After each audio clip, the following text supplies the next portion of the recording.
Perkenalkan, nama saya Mulyadi Indra Permana dari program studi agroteknologi. Pada kesempatan ini, saya akan menjelaskan materi tentang perkembangan teori atom.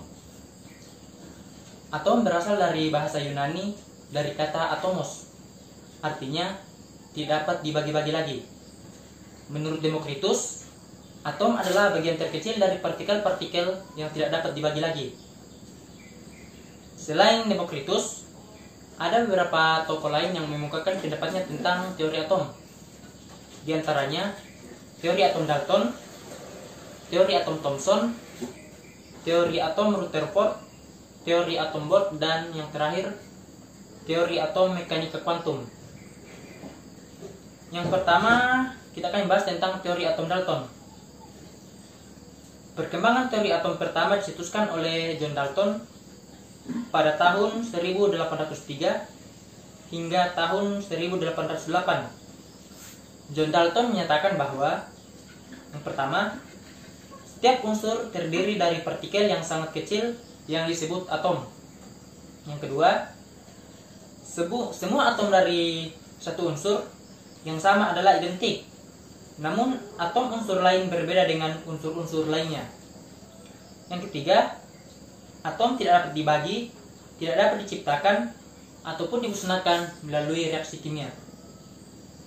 Yang keempat, senyawa terbentuk dari gabungan atom dari unsur-unsur berbeda dengan perbandingan rasio atom yang spesifik.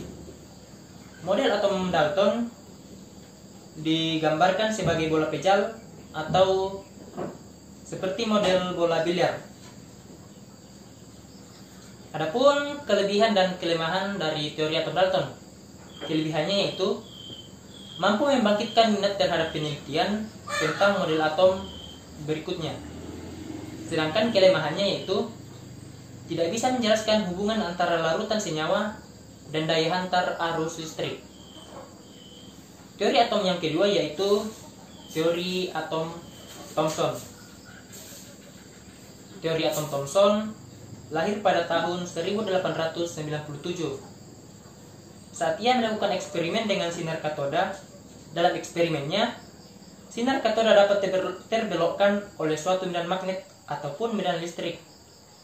Sinar katoda yang bermuatan listrik dapat terbelokkan menuju ke arah kutub bermuatan positif, sehingga sinar katoda bermuatan negatif.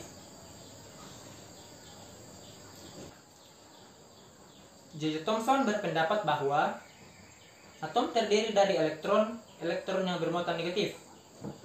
Model atom Thomson digambarkan dengan bola dengan elektron yang tersebar seperti roti kismis. Kismis ini adalah elektron, sedangkan rotinya adalah bola yang bermuatan positif. Dari teori atom Thomson, ini juga sama seperti teori atom Dalton, yaitu memiliki kelebihan dan kelemahan. Kelebihan dari teori atom Thomson yaitu menjadi awal penemuan bahwa atom bukan partikel terkecil, sehingga memberi jalan untuk teori-teori selanjutnya. Sedangkan kelemahannya yaitu Thomson tidak dapat menjelaskan susunan muatan positif dan negatif dalam bola atom tersebut. Teori atom yang ketiga yaitu teori atom yang dikemukakan oleh Rutherford. Pada tahun 1911, Ernest Rutherford melakukan eksperimen dengan menembakkan partikel-partikel bermuatan positif pada lempeng emas tipis. Dari eksperimen tersebut, dia menemukan bahwa sebagian besar partikel menembus melewati lempengan emas, kemudian sebagian lainnya mengalami pembelokan dan terpantulkan. Dari teori atom Rutherford dapat disimpulkan bahwa atom terdiri dari sebagian besar ruangan kosong yang terbentuk pada inti padat dan bermuatan positif, dan elektron bermuatan negatif yang mengitari inti atom. Dari pendapat Rutherford, ini juga memiliki kelebihan dan kelemahan sama seperti teori-teori atom sebelumnya. Kelebihan teori atom Rutherford yaitu mampu mengemukakan ide-ide mengenai inti atom untuk pertama kalinya. Sedangkan kelemahannya yaitu Rutherford tidak dapat menjelaskan mengapa elektron tidak jatuh ke dalam inti atom. Selanjutnya, untuk teori atom yang berikut, yaitu teori atom yang dikemukakan oleh Niels Bohr. Teori atom Bohr. Teori atom Bohr ini muncul pada tahun 1913. Niels Bohr mengajukan gagasan model atom untuk menjelaskan fenomena hamburan sinar dari unsur-unsur ketika dikenakan pada nyala api ataupun tegangan listrik tinggi. Model atom Bohr secara khusus merupakan atom hidrogen untuk menjelaskan fenomena spektrum garis atom hidrogen. Bohr menyatakan bahwa elektron-elektron bermuatan negatif bergerak mengelilingi inti atom yang bermuatan positif pada jarak tertentu yang berbeda-beda, seperti halnya orbit planet mengelilingi matahari. Model atom Bohr juga ini juga dikenal sebagai model tata surya.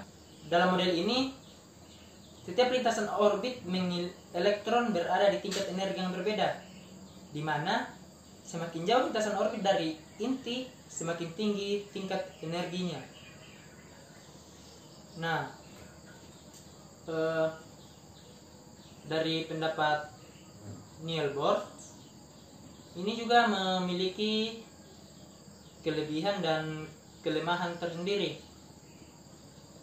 Kelemahan dari teori atom Niels Bohr yaitu dia tidak bisa menjelaskan spektrum warna dari atom yang berelektron banyak.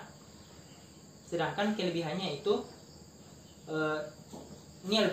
teori Niels Bohr ini dapat menjelaskan kekurangan dari teori atom Rutherford, yaitu dapat menjelaskan mengapa elektron tidak jatuh ke dalam inti atom. Teori atom yang berikut yaitu teori atom mekanika kuantum. Teori atom mekanika kuantum ini juga disebut sebagai teori atom modern. Teori atom mekanika kuantum diawali dengan bencana ultraviolet yang menjelang pada akhir abad ke-19. Pada frekuensi tinggi, radiasi benda hitam akan bernilai sangat besar, bahkan tak terhingga.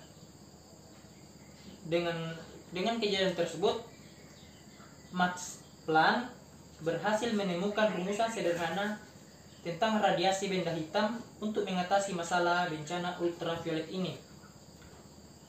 Walaupun sederhana, penemuan inilah yang mendasari lahirnya fisika kuantum di awal abad ke-20.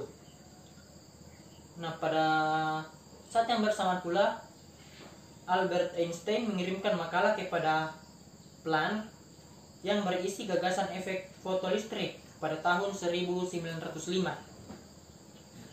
Gagasan Einstein ini membuktikan bahwa cahaya berperilaku sebagai partikel. Setelah itu, ada fisikawan asal Amerika Serikat bernama Arthur Compton yang turut ikut andil dalam membuktikan bahwa cahaya mempunyai dua perilaku, yaitu partikel dan gelombang. Seiring dengan waktu, Louis de Broglie berhasil merumuskan momentum linear sebuah gelombang. Hal ini yang menjadikan sebuah gelombang dapat berperilaku juga sebagai partikel. Pada tahun 1924, Wolfgang Pauli datang dengan larangannya. Larangan yang tidak mengizinkan dua buah elektron atau lebih memiliki 4 bilangan kuantum yang sama. Beberapa bulan kemudian, pada waktu musim dingin, Erwin Schrödinger berhasil menemukan gagasan gelombang yang menakjubkan, yaitu persamaan gelombang. Namun, gagasan gelombang Schrödinger seakan-akan menghidupkan kembali gagasan klasik yang mulai diragukan itu. Saat itu memang Schrödinger hanya menemukan gagasan mentah tentang persamaan gelombang yang ditemukannya. Bahkan, dia tidak tahu apa yang dia temukan. Misteri persamaan Schrödinger akhirnya terpecahkan oleh Max Born yang mempublikasikan gagasannya tentang probabilitas gelombang. Born menjelaskan aturannya tentang gelombang Schrödinger. Born menjelaskan aturan gelombang Schrödinger adalah suatu yang tak pasti atau probabilistik. Merasa gagasannya ditafsirkan seenaknya saja, Schrödinger membuat analogi eksperimental yang dia sebut kucing Schrödinger. Meskipun terjadi perseteruan antara fisikawan karena perbedaan pendapat pada waktu itu, tapi akhirnya mereka dapat disatukan dalam sebuah konferensi Solvay yang digagas oleh Ernest Solvay yang membahas tentang gagasan baru untuk menggantikan gagasan klasik yang mulai diragukan dengan ilmu yang dinamakan mekanika kuantum atau fisika kuantum. Nah, demikianlah materi tentang perkembangan teori atom. Semoga materi yang saya sampaikan ini dapat memberikan manfaat untuk kita semua. Demikianlah materi saya. Saya ucapkan terima kasih. Sekian.